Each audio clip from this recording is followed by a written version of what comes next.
Erkekler, taşıdıkları sorumluluklarla ve zorlu yollarda kırılmadan yürüyebilme güçleriyle ölçülür. Ve Mufizur Rahman en zor yolu seçti.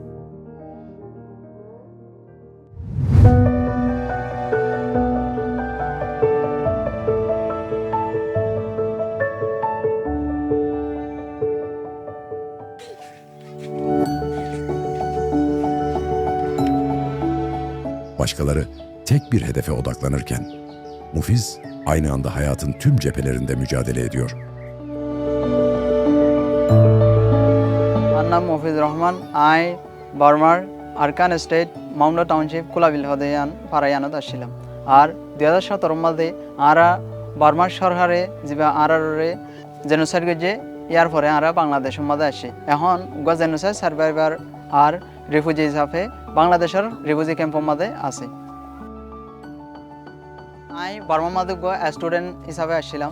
তো এডে ফনারে complete করি না পারি এডে আইজা হয়ে যায় তোলাই আই আবারও এডে কমপ্লিট করি পারলা বলি আই বাংলাদেশ মাঝে প্রাইভেট যে নাকি আর এডে ক্যাম্পর মাঝে বেশি হাই লেভেলের এডুকেশন সেক্টর না দিয়ে আনলা বলি আর জিন এডে ক্যাম্পর মাঝে আর রোহিঙ্গা মাস্টার কলে জিন এডুকেশন প্রাইভেট সেক্টর কল করলে ইনার মাঝে অ্যাটেন্ড করি।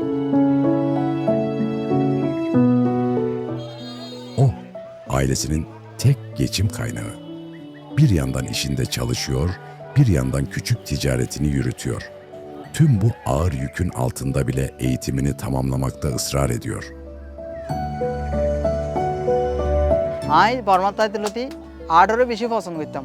আর্ট করা ধ্যান আছে ইয়ানরা এত বেশি ভালো লাগিত এত লাগলে আই এডলতি আর্ট করতাম স্পেসিফিক আর বেশি ভালো লাগে দে কান হামলে ইয়ানলে ক্যামেরাম্যান যে নাকি ভিডিওগ্রাফি হোক বা ফটোগ্রাফি ক্যামেরা তো ধরে রাখান একজনের ছবি ক্লিক করে পারি ইয়ান আর তো সবচেয়ে একবারে আর নিজরে ইন্সপায়ার করে দেখান মুভমেন্টের ভিতর। Çünkü o, başarının bir şans eseri değil, sürekli çabanın kaçınılmaz bir sonucu olduğuna inanıyor.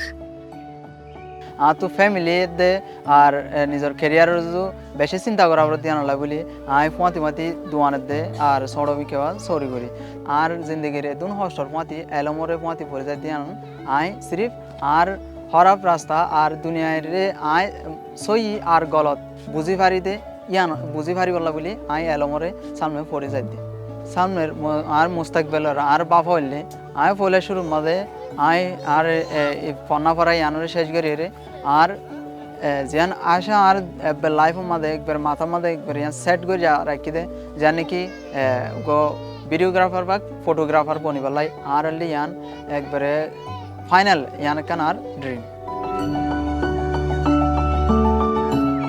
Bütün bu gürültünün ve yorgunluğun ortasında profesyonel bir fotoğrafçı olma hayalini de unutmadı. Çünkü zor gerçeğini yönetebilecek güce sahip olan kişi, geleceğini inşa edecek iradeye de mutlaka sahiptir.